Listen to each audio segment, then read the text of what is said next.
Selamat siang anak-anakku yang terkasih, damai sejahtera Tuhan menyertai Anda di mana saja Anda berada. Bapa mengharapkan kalian semua menjaga kesehatan, jangan dulu keluar dari rumah, harus benar-benar mengikuti protokol kesehatan. Hari ini kita mengikuti pelajaran agama Katolik dan Budi Pekerti. Kita akan mendalami bersama-sama tentang gereja sebagai persekutuan yang terbuka. Ini materi kedua, kelas 11 semester ganjil. Jadi Bapak ulangi lagi, materi yang akan kita bahas pertemuan kedua ini, yaitu gereja sebagai persekutuan yang terbuka. Kita lanjut. Tujuan yang ingin dicapai kegiatan belajar mengajar kita tentang pendidikan agama Katolik adalah yang pertama, melalui pelajaran daring ini diharapkan Anda dapat menjelaskan pemahamannya tentang perubahan cara pandang terhadap gereja. Jadi Anda harus mampu pemahaman Anda tentang perubahan cara pandang terhadap gereja. Yang kedua, Anda harus mampu menjelaskan makna gereja sebagai persekutuan yang terbuka menurut ajaran gereja dan menurut ajaran kitab suci. Jadi, Anda harus menjelaskan makna gereja sebagai persekutuan yang terbuka yang bersumber yang pertama menurut ajaran gereja dan sumber yang kedua menurut kitab suci.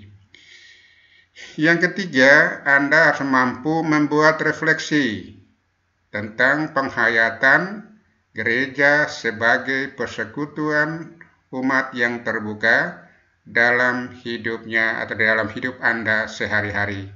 Jadi ini akhir pelajaran Anda harus mampu membuat refleksi bagaimana penghayatan Anda, penghayatanmu tentang gereja sebagai persekutuan umat yang terbuka dalam hidup Anda sehari-hari. Nah, bahan kajian kita yang pertama adalah model-model gereja. Nanti akan pelan-pelan kita akan mendalami sama-sama model-model gereja.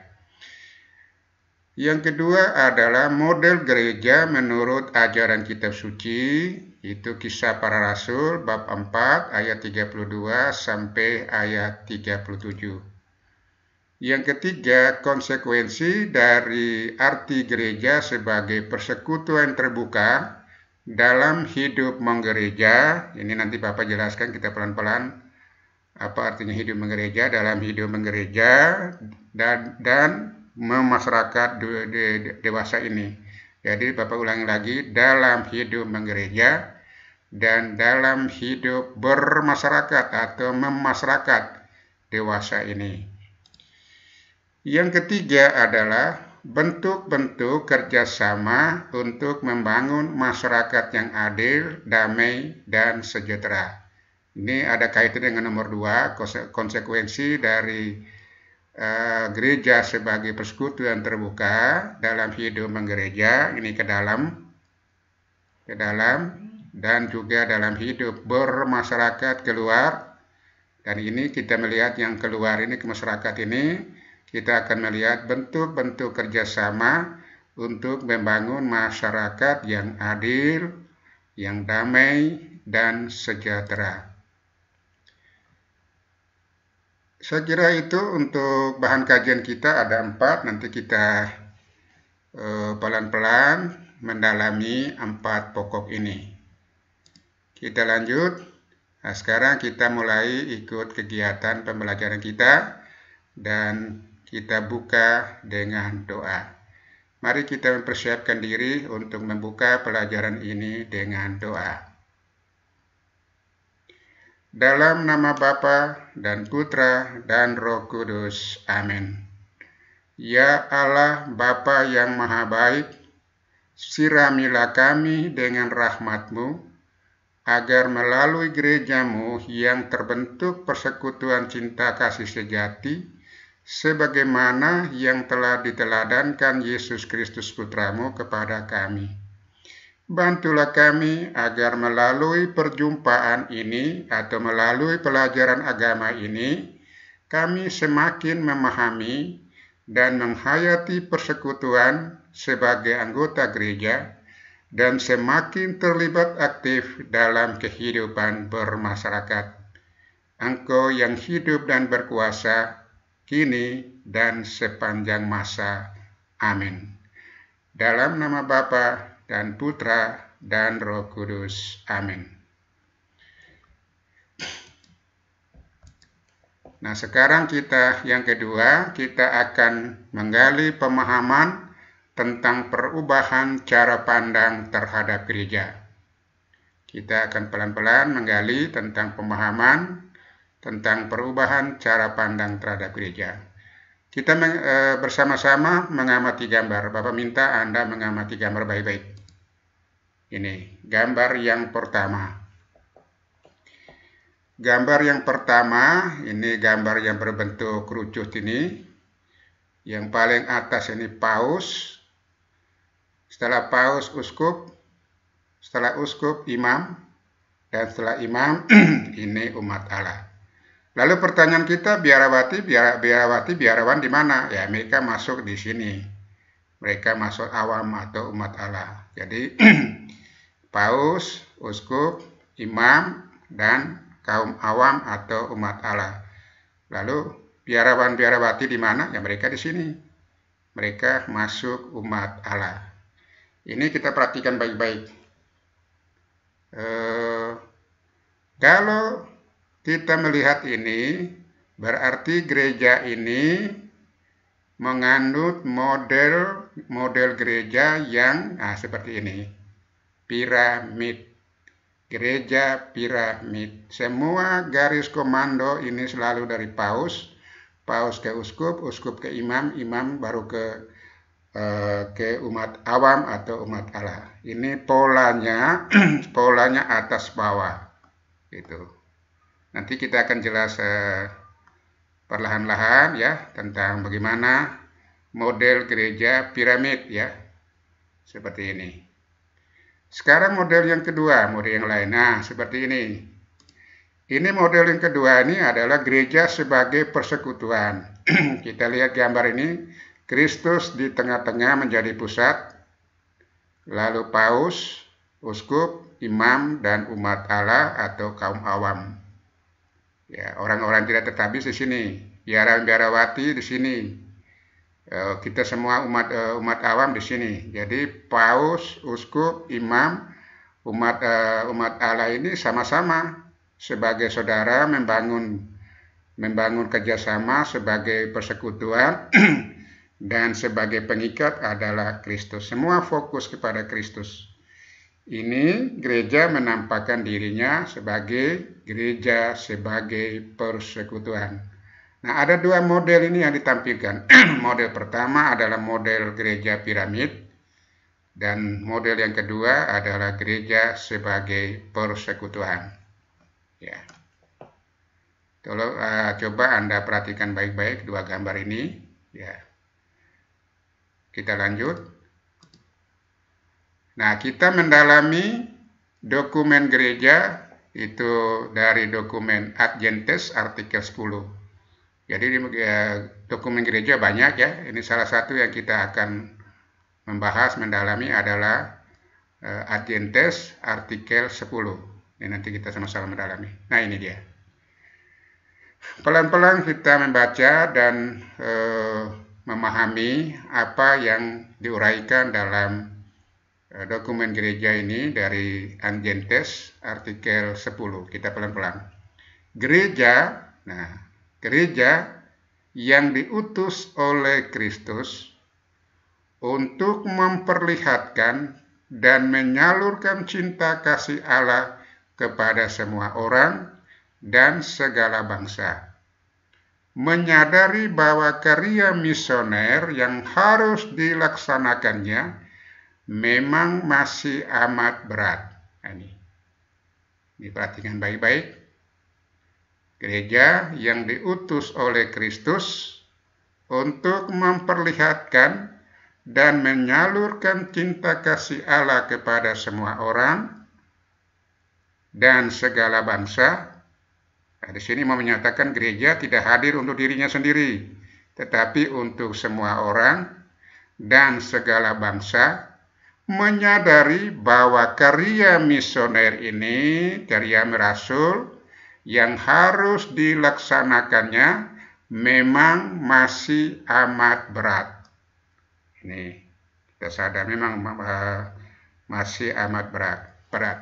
Sebab masih ada 2 miliar manusia ya di bawah kolong langit ini yang jumlahnya makin bertambah dan yang berdasarkan hubungan-hubungan hidup budaya yang tetap, berdasarkan tradisi-tradisi keagamaan yang kuno, berdasarkan pelbagai ikatan kepentingan-kepentingan sosial yang kuat, terhimpun menjadi golongan-golongan tertentu yang besar, yang belum atau hampir tidak mendengar warta Injil. Jadi, kita sadar masih banyak umat yang belum mendengar pewartaan Injil. Di kalangan mereka ada yang tetap asing terhadap pengertian akan Allah sendiri. Ada pula yang jelas-jelas mengingkari adanya Allah. Nah, ini kita lihat sekarang ini ada orang mengingkari adanya Allah. Bahkan ada kalanya menentangnya.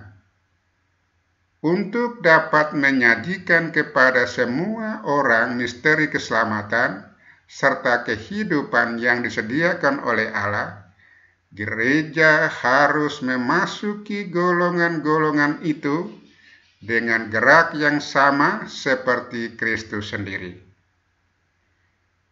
Ketika ia dalam penjelmaannya mengikatkan diri pada keadaan-keadaan sosial dan budaya tertentu pada situasi orang-orang yang sehari-hari dijumpainya.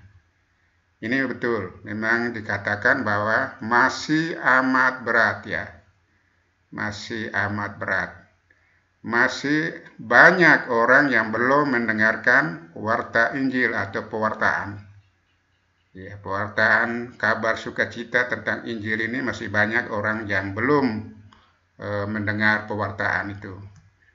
Oke, dokumen ini nanti kita akan dalami pelan-pelan ya. Dokumen Adventist ini nanti kita akan baca berulang-ulang karena ini rumusan agak berat supaya kita lebih paham. Kita lanjut. Nah, ini untuk pendalaman Bapak memberi tugas ya. Pendalaman. Ada 2 pertanyaan. Apa makna gereja sebagai persekutuan yang terbuka menurut Adventist artikel 10? Ini Anda menjawab dengan mendalami bacaan tadi. Yang kedua, apa pesan dokumen tersebut untuk kehidupan gereja Katolik saat ini? Jadi Anda harus berdasarkan, ya, sebentar Bapak kembali lagi yang tadi. Baca ini baik-baik ya, pelan-pelan, harus menikmati. Memang ini rumusan bahasanya agak susah, tapi harus pelan-pelan Anda baca, baru bisa menjawab. Ya. Baru bisa menjawab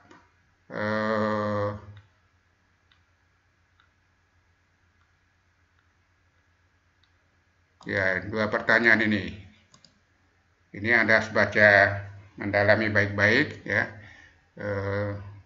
Baru bisa menjawab. Pertanyaan pertama Bapak ulangi lagi. Apa makna gereja sebagai persekutuan terbuka menurut Adventist artikel 10?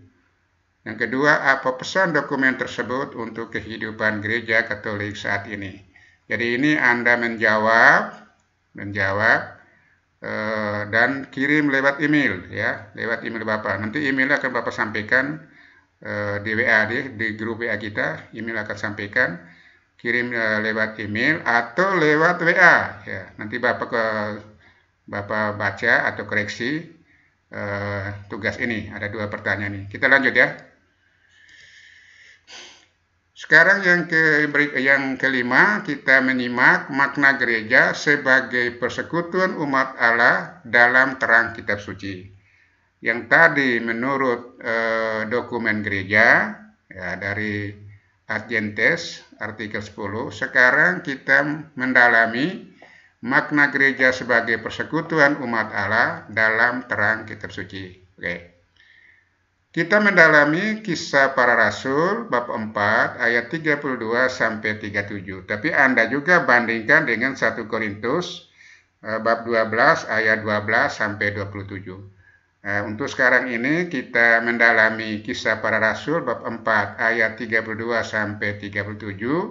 Tetapi Anda baca juga untuk membandingkan surat Paulus yang pertama kepada jemaat Korintus di Korintus bab 12 ayat 12 sampai 27.